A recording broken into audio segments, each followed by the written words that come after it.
মৃত ব্যক্তিকে জানাজা নিয়ে যাওয়ার সময় নীরবে যাওয়া উচিত নাকি জিকির করে?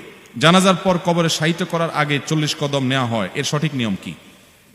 দেখুন, এটা আমাদের দেশে প্রচলিত একটা জিনিস যে জানাজার লাশ নিয়ে যাওয়ার সময় 4 জন 4টা খুঁটি কাঁধে নেয়, তো 10 কদম পর পর না যেন 40 কদম পর পর তারা ওই কাঁধগুলো পাল্টায়, ডানালা বামে, বামালা ডানে, সামনেলা পিছনে, এরকম করে, আছে না?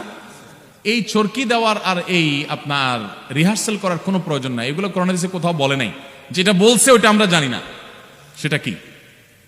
সেটা হলো জানাজা নামাজ পড়লে আল্লাহ রাব্বুল আলামিন ওই ব্যক্তিকে 1 কিরাত পরিমাণ সওয়াব দেয়। 1 কিরাত হলো উহুদ পাহাড় সম পরিমাণ, মানে বিশাল বড়। আর জানাজার পর যদি লাশের পেছনে পেছনে হেঁটে হেঁটে কবরস্থান পর্যন্ত যায় এবং জানাজা অর্থাৎ লাশটাকে দাফন করা হয়, সে পর্যন্ত সে অপেক্ষা করে, তাহলে আল্লাহ তাআলা তাকে আরো 1 কিরাত সওয়াব দান করেন। আমার দেশে দেখবেন জানাজার পরে মানুষ কবরস্থানে কয়জন যায়? একান্ত কাছের কয়েকজন যায়, মানুষ যায় না, জানে না এই সওয়াবটা। তাহলে যেটা হাদিসে আছে ওটা জানে না, যেটা হাদিসে নাই ওইটা জানে। অর্থাৎ ওই 40 কদম পর পর কাঁধ পরিবর্তন করে, এটা কোনো হাদিসে নাই। আর আমরা অনেকে মনে করি যে লাশ বহন করার সময় কালিমায়ে শাহাদা, মিনহা খালাকনাকুম, আরো অনেক কিছু পাঠ করতে হয়। এই লাশ বহন করার সময় কোনো বিশেষ দোয়ার কথা কোরআন হাদিসে কোথাও বর্ণিত হয়নি। এই টাইমটাতে আপনি নীরবে থেকে চিন্তা করতে পারেন জীবনের বাস্তবতা, আপনাকে এরকম মানুষের কাঁধে উঠতে হবে, সেটা কালকেও হতে পারে, আজকেও হতে পারে, সেটা চিন্তা করবেন, শিক্ষা গ্রহণ করবেন। এটা আপনার ভাবনার সময়, আল্লাহর দিকে রুজু হওয়ার সময়, শিক্ষা গ্রহণ করার সময়। বিশেষ কোনো দোয়ার শিক্ষা দেওয়া হয়নি। আপনি মনে চাইলে জিকির আজকার করেন, সেটা ভিন্ন কথা, কিন্তু কোরআন হাদিসের নামে সেটা বানিয়ে নেওয়া যাবে না। নিজের বাড়ি গ্রামে থাকে ঢাকায়, এমন গ্রামে আসলে কি কসর নামাজ পড়বে কিনা? মানুষের ঠিকানা 2 প্রকার। ঠিকানা কয় প্রকার? একটা হলো স্থায়ী ঠিকানা, একটা হলো বর্তমান ঠিকানা। একটা হলো স্থায়ী ঠিকানা, একটা হলো কি? স্থায়ী এবং বর্তমান উভয় ঠিকানায় মানুষ পরিপূর্ণ নামাজ পড়বে, কসরের সুবিধা পাবে না। আপনি ঢাকায় থাকেন চাকরির সুবাদে, ভাড়া থাকেন একটা বাড়িতে বা একটা ম্যাচে, সেখানে আপনি বসবাসকারী, মুকিম, কিন্তু সেই বসবাসটা হলো অস্থায়ী। আপনার স্থায়ী ঠিকানা আপনার গ্রামে, তাহলে স্থায়ী ঠিকানা আসলেও পুরো নামাজ পড়বেন, আর ঢাকায় গেলেও পুরো নামাজ পড়বেন, যেহেতু ওখানে আপনার বসবাস হয়, এখানেও আপনার স্থায়ী ঠিকানা আছে। কথা কি বুঝাতে পারছি? আবার অনেকের স্থায়ী ঠিকানাটা পরিবর্তিত হয়ে যায়, তখন যেখানে স্থায়ী ঠিকানা হবে ওইটাই ধরতে হবে। ধরুন অনেকে আছে গ্রামে তার স্থায়ী ঠিকানা একসময় ছিল, এখন আর গ্রামে স্থায়ী ঠিকানা নাই। সে গ্রামে আসে অনেকদিন পরে একটু ভাই বেরাদারকে দেখতে, জাস্ট গেস্ট হিসাবে। তার স্থায়ী ঠিকানা এখন ঢাকা হয়ে গেছে, চট্টগ্রাম শহর হয়ে গেছে। কেন? কারণ সে সেখানে নিজে বাড়ি কিনেছে, ফ্ল্যাট কিনেছে, প্লট করেছে, পাসপোর্টে, এনআইডিতে সবকিছুতে স্থায়ী ঠিকানা চেঞ্জ করে ওইটা করেছে। তাহলে এখন তার স্থায়ী ঠিকানা সেটাই ধরা হবে। আর গ্রামের বাড়িটা তার এখন আর স্থায়ী ঠিকানা কিছু নাই, ভাগবটরা হয়ে গেছে, শুধু জমিটা আছে বা শুধু গর্বিটা আছে বা কিছু, সে সেখানে থাকেও না, আসেও না, এটা তার স্থায়ী ঠিকানাও না, বর্তমান ঠিকানাও না। তাহলে এখানে সে মুসাফির হিসাবে গণ্য হবে, ভাই ব্রাদারের গেস্ট বা মেহমান হিসাবে আসছেন তিনি। কথা কি বুঝাতে পারছি? আর একজন লোকের কয়েকটা ঠিকানা থাকতে পারে, তাহলে সবগুলো ঠিকানা তিনি পুরো নামাজ পড়বেন, কসরের সুবিধা পাবেন না। ধরুন যারা পয়সাওয়ালা মানুষ আছে, তারা দেখা যায় ঢাকায় একটা বাড়ি, চট্টগ্রামে আরেকটা বাড়ি, হাস্যবাজারও তার একটা বাড়ি, আপনার গ্রামে তো আছেই, তো ওখানে তালা টালা মারা থাকে, রুম টুম করা থাকে, মাঝে মধ্যে সেখানে যায় কিছু সময় কাটায়, কিছুদিন থাকে। এবং অনেকে আছেন অনেক বেশি পয়সাওয়ালা মানুষ, বসন্তকাল এক জায়গায় থাকেন, শীতকাল আরেক জায়গায় থাকেন। তাহলে সেক্ষেত্রে এই সবগুলোই তার বাড়ি হিসাবে বিবেচ্য হবে, যদি সে সেখানে বসবাস করে এবং তার থাকার ব্যবস্থা থাকে, সেখানে যায় থাকে সেক্ষেত্রে। আবার কিছু মানুষ আছে যাদের ঢাকায় ফ্ল্যাট আছে, প্লট আছে, বাড়ি আছে, কিন্তু সেখানে থাকেন না, ভাড়া দিয়ে থাকেন, তিনি থাকেন গ্রামে। তাহলে সেক্ষেত্রে ওই জায়গার তিনি বাসিন্দা হবেন না, কারণ সেখানে তিনি অ্যাসেটের মালিক কিন্তু বসবাসকারী না। কথা কি বুঝাতে পারছি? তাহলে কোথায় কসর হবে, কোথায় কসর হবে না বিস্তারিত বললাম। মেয়েদের ব্যাপারটা একটু জটিল, জটিল না সহজ, মানে আমরা জটিল করে ফেলেছি। এটা কি? মহিলারা কসর কোথায় পড়বেন?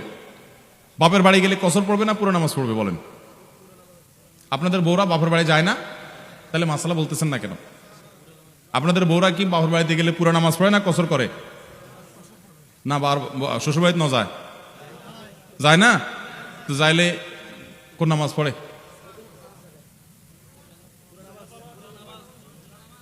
ও বাজি, বিয়ে করছেন না? অনেক বিয়ে করছেন? হ্যাঁ, আপনার বউ পুরো নামাজ পড়ে? ভাই উনি যেটা সত্য সেটা বলছে, ভুল। শ্বশুর বাড়িতে মেয়েরা, বাপের বাড়িতে মেয়েরা পুরো নামাজ পড়বে না, কারণ তারা সেখানে বিয়ের পরে গেস্ট হিসাবে যায়, অতিথি হিসাবে যায়। বিয়ের পর মেয়েরা স্বামীর বাড়িটাই তার স্থায়ী ঠিকানা, এটাই তার মূল ঠিকানা। বাবার বাড়িতে তারা অতিথি হিসাবে যান, বিধায় সেখানে তারা কসর পড়বেন, তারা পুরো নামাজ পড়বেন। হ্যাঁ, যদি কোনো মেয়ের এরকম থাকে যে তার বাবার বাড়িতে তার নিজের থাকার ব্যবস্থা আছে, আলাদা তার ঘর বাড়ি করা আছে, সে স্বামী সন্তান নিয়ে সে সেখানে থাকে, অনেক নোয়া আছে গরজামাই, হ্যাঁ গরজামাই যদি থাকে তাহলে সেক্ষেত্রে আপনার ওই মেয়ে তো তার বাবার বাড়িতেই থাকে, ওইটাই তার ঠিকানা, অতএব সেখানে পুরো নামাজ সে পড়বে। বা তার নিজস্ব ঠিকানা আছে, ছেলে মেয়েদের ওখানে আসে, স্বামী সংসার সব থাকে, ওটা তার মালিকানাধীন, তালা চাই মারা থাকে, রেডি করা থাকে, তাহলে সে সেখানকার বাসিন্দা, সেখানে বসবাস করে নিয়মিত সে কিছু কিছু সময় সে, তাহলে সেই হিসাবে ওটা তার সেকেন্ড থার্ড হোম হিসাবে সে সেখানে পুরো নামাজ পড়বে। কিন্তু সাধারণত মেয়েরা বিয়ের পরে বাবার বাড়িতে যখন যাবেন সেখানে কসরের নামাজ পড়বেন, আর জামাইরাও শ্বশুরবাড়িতে যাচ্ছেন সেখানে গেস্ট, অতএব তারা কসর নামাজ। যদি সফরের দূরত্ব হয়, আবার একই গ্রামে বাবার বাড়িতে গেলে যেন আবার কি না হয়, হ্যাঁ ৭৭-৭৮ কিলোমিটার এই দূরত্ব যদি যায়, যেটাকে সফর বলা যায় আর কি, এরকম দূরে গেলে তখন কি হবে, সফর হিসাবে গণ্য হবে। আপনার শ্বশুরবাড়ি কত দূর? ও এতার লাইনা, দেখছেন বেচারা নিয়ে আপনার হাসাহাসি করলেন অযথা, তার শ্বশুরবাড়ি হলো 2 কিলোমিটার দূরে, তো পুরো নামাজ পড়বে না কি নামাজ পড়বে? তো আর এত না বুঝি, আল্লাহ আর মাফ করুক, অনেক তো ঠিক কইন দে। আচ্ছা, তাহলে ওনার শ্বশুরবাড়ি ওই যে 2 কিলোমিটার দূরে, ঠিক আছে, তো 2, 4, 5, 10 কিলোমিটার মধ্যে থাকলে তো পুরো নামাজ পড়বেই, তো সফরের দূরত্ব তো না, উনি সেই হিসাবে বলছেন। মাশাআল্লাহ, দেখছেন অযথা আমরা হাসাহাসি করলাম, আল্লাহ আমাদের মাফ করুক। যার চোখে চোখ রেখে মক্কার কোনো মানুষের কথা বলতে 10 বার ভাবতে হতো। কুরাইশ বংশের সবচেয়ে সম্ভ্রান্ত ফ্যামিলির ছেলে, আব্দুল মুত্তালিবের নাতি, আব্দুল্লাহর ছেলে, সবচেয়ে বিশ্বস্ত মানুষ, সবচেয়ে সুনামের অর্জনকারী মানুষ, সবার সবচেয়ে আস্থার জায়গা, সবচেয়ে জনপ্রিয় মানুষ, সবচেয়ে ভালো অবস্থান পাওয়া মানুষ, সেই মানুষটা যার মুখের দিকে চোখের দিকে তাকিয়ে বড় কথা বলার মতো সাহস কারোর ছিল না, তার মুখের উপরে থুতু মেরে দেওয়া হলো। তিনি যখন সেজদায় চলে গেলেন, ওঠেন নাড়ি বুড়ি, গরুর নাড়ি বুড়ির মতো না, 20 কেজি 25 কেজি 40 কেজি 60 কেজি ওজনের ওটের নাড়ি বুড়ি এনে তার মাথার উপর রেখে দেওয়া হলো, যাতে নিঃশ্বাস বন্ধ হয়ে সেজদায় মারা যান। হেন কোনো নির্মমতা নেই, হেন কোনো নিষ্পেষণ নেই, হেন কোনো নির্যাতন নেই, হেন কোনো বাধা নেই যে বাধা তাকে ডিঙ্গাতে হয়নি।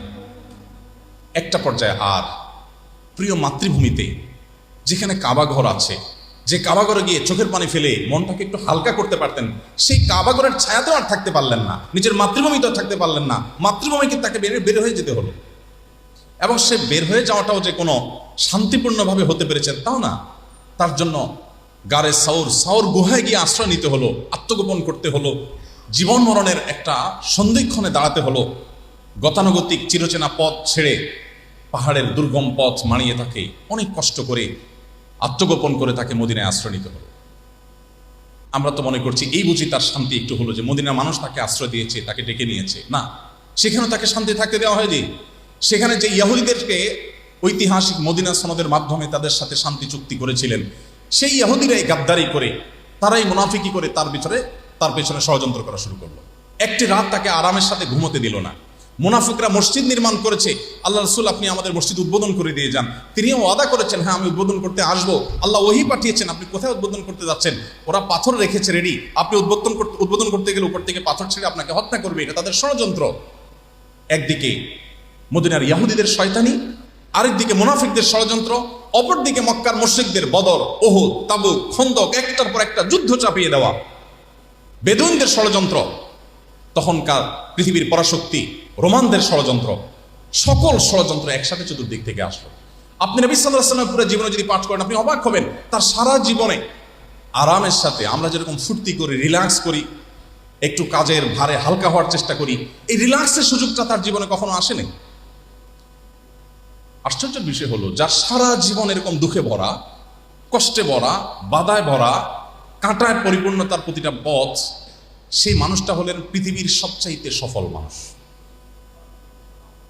এত বাধার পরে একটা মানুষ টিকে থাকাই যেখানে চ্যালেঞ্জের ব্যাপার, তিনি ছিলেন পৃথিবীর সবচেয়ে সফল মানুষ। কোন অর্থে সফল মানুষ?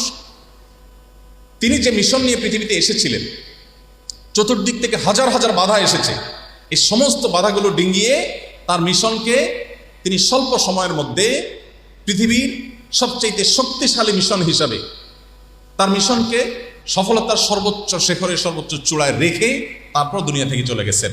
তিনি যে জয়যাত্রা শুরু করে দিয়ে গিয়েছেন, সেটাকে আবু বকর ওমর রাদিয়াল্লাহু তাআলা আনহুম এবং খোলাফারা পরবর্তীতে নিতে নিতে কোথায় নিয়ে গেছেন? গোটা পৃথিবীর অর্ধেক মুসলমানদের পায়ের নিচে চলে এসেছে।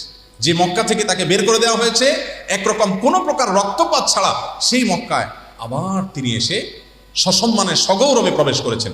বিশেষ করে যারা অভিযোগ করেন যে আমি দুঃখে আছি, কষ্টে আছি, আমার জীবনে কিছু হয়নি, সে ভাইদেরকে, সে বন্ধুকে বলতে চাই, আপনার জন্য নবী সাল্লাল্লাহু আলাইহি ওয়াসাল্লামের চাইতে বড় অনুপ্রেরণা, তার চাইতে বড় মোটিভেশন কার লাইফে হতে পারে?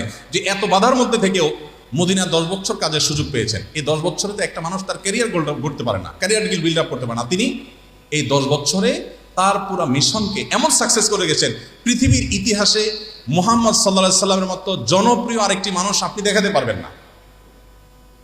1450 বছর আগে চলে যাওয়া একটা মানুষ এখনো পৃথিবীতে এতটা প্রাসঙ্গিক, এতটা আলোচনা থাকে, সারা পৃথিবীতে করা হয়, এমন একজন মানুষ পাবেন না যে 300 বছর আগে গত হয়ে গেছে আর তিনি এতটা প্রাসঙ্গিক আছেন।